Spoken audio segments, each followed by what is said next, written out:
Anak berusia 6 tahun tewas tenggelam di kolam renang di kawasan Pondok Kelapa, Jakarta Timur. Korban bernama Raden Andante, anak sematawayang selebritas Tamarat Tiasmara dan Dimas Angger. Kematian Dante yang tenggelam di kolam renang dianggap janggal oleh pihak keluarga. Tewasnya Dante menjadi teka-teki terutama bagi orang tuanya.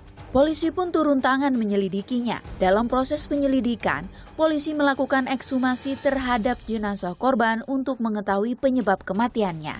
Dari hasil olah TKP dan pemeriksaan CCTV, polisi berkesimpulan Dante tewas setelah ditenggelamkan. Mirisnya, orang yang diduga menenggelamkan Dante adalah Yuda Arfandi, yang tak lain merupakan pacar ibunda korban. Buat adegan yang kurang lebih di mana korban ini dibenamkan kepalanya kurang lebih sebanyak 12 kali. Polisi akhirnya menetapkan Yuda Arfandi sebagai tersangka. Dalam rekaman CCTV, Yuda terlihat berupaya menenggelamkan Dante. Meski demikian, tersangka mengaku tidak menenggelamkan korban, melainkan mengajarkan latihan pernapasan. Seperti disebutkan Direktur Kriminal Umum Polda Metro Jaya Kombes Wira Satya Triputra, tersangka mengaku berenang di air selama 2,5 jam dan diduga menyelamkan korban 12 kali bertujuan latihan pernapasan. Usai penetapan Yuda Arfandi sebagai tersangka, Tamarat Tiasmara pun tak menyangka orang kepercayaannya itu tega menghabisi Dante. Awalnya, ia tidak menaruh curiga sama sekali terhadap Yuda. Dia ngapain? Aku hari Kamis datang ke sini. Tadi juga aku udah lihat CCTV-nya dari awal sampai habis. Gitu ya, gak mungkin lah aku tega gitu buat diem aja. Anak aku tuh meninggal loh, bukan koma, bukan cuma cacat, bukan cuma sakit gitu. Jadi gak mungkin seorang ibu tuh diem aja anaknya digituin. Jadi ya mohon pengertiannya aja untuk semua, bukan berarti aku tuh nutupin. Tapi aku tuh mau proses ini berjalan lancar tanpa harus aku cuap-cuap dimanapun. Siapa sih ada yang nyangka? Gak mungkin ada yang nyangka. Saya sekarang kita mau tahu apa motifnya. Sementara itu, mengetahui polisi sudah menetapkan tersangka kematian putranya, ayah korban Dimas Angger menuntut Yuda Arfandi dihukum seberat-beratnya. Dan maaf aku pakai masker sekarang karena nggak bisa nahan emosi, masih. Saya terus akan berjuang demi anak saya. Yang pasti tadi informasi dari penyidik, ya saya imitasi seadil-adilnya, seberat-beratnya.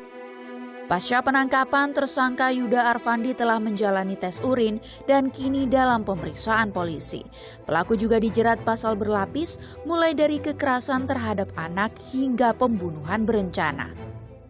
Berdasarkan bukti yang cukup dan hasil gelar perkara, maka dasar penangkapan saudara YA adalah karena yang bersangkutan patut disangka atau diduga melakukan tindak pidana kekerasan terhadap anak, kemudian dilapis juga dengan pasal pembunuhan, kemudian dilapis juga dengan pasal pembunuhan berencana, dan juga pasal karena lalainya menyebabkan orang meninggal dunia, bagaimana di laporan polisi awal. Ya, untuk pasal 76C kekerasan terhadap anak itu ancaman pidana maksimalnya 3 tahun 6 bulan. Kemudian pasal 338 KUHP tentang pembunuhan itu ancaman pidana maksimalnya 15 tahun. Kemudian pasal pembunuhan berencana itu ancaman pidana maksimalnya 20 tahun. Meski belum diungkap secara gamblang, ahli psikologi forensik Reni Kusumowardani mengatakan polisi tentu akan menggali detail motif apakah ada pertengkaran sebelumnya atau orang lain yang menginginkan korban terbunuh. Misalkan ada pertengkaran dengan ibu korban, apakah kemudian ibu korban logikanya ya membiarkan anak ini pergi dengan orang yang sedang bertengkar dengan dirinya? Nah ini kan juga kita perlu untuk merelasikan secara fair ya terhadap semua pihak begitu. Jadi kalau misalkan memang ada masalah dengan ibunya, kenapa ibunya kemudian membiarkan anak ini pergi dengan orang yang sedang bermasalah dengan dirinya gitu? Apakah itu wajar atau tidak begitu ya? Jadi kita memang perlu fair di dalam meneliti apa saja perilaku yang ada di belakang peristiwa ini. Psikolog forensik Reza Indragiri juga menyebut polisi patut menyelidiki niat pelaku mendekati korban karena motif emosi atau ingin meraih keuntungan tertentu. Untuk menjahati anak, maka sudah barang tentu dia harus membangun kepercayaan yang sifatnya manipulatif, baik dari si target yaitu anak maupun dari orang-orang yang berperan sebagai pengasuh anak tersebut. Itu yang pertama.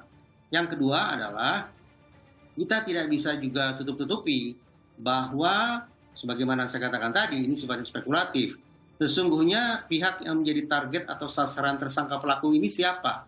Apakah semata-mata berhenti pada si anak ataukah juga memiliki tujuan-tujuan kejahatan lainnya yang akan dia peroleh dari tewasnya anak tersebut? Manfaat tertentu, keuntungan tertentu yang bisa dia peroleh lewat adanya relasi dengan ibu si korban.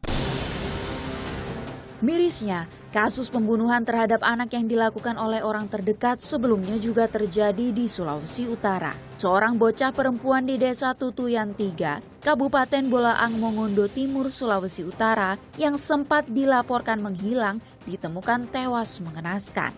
Bocah berumur 8 tahun menjadi korban pembunuhan tantenya sendiri. Pelaku tega melakukan aksi kejinya lantaran ingin merampas perhiasan yang dikenakan korban. Peristiwa pembunuhan anak yang dilakukan oleh orang terdekat menjadi pembelajaran bagi para orang tua demi keamanan dan keselamatan. Bukan 1 atau 2 kali, peristiwa ini terbilang sangat sering terjadi. Hal ini dapat menjadi alarm peringatan bagi para orang tua agar lebih waspada dalam mengawasi anak-anak dan tetap berhati-hati menyerahkan pengawasan anak-anak meski kepada orang terdekat.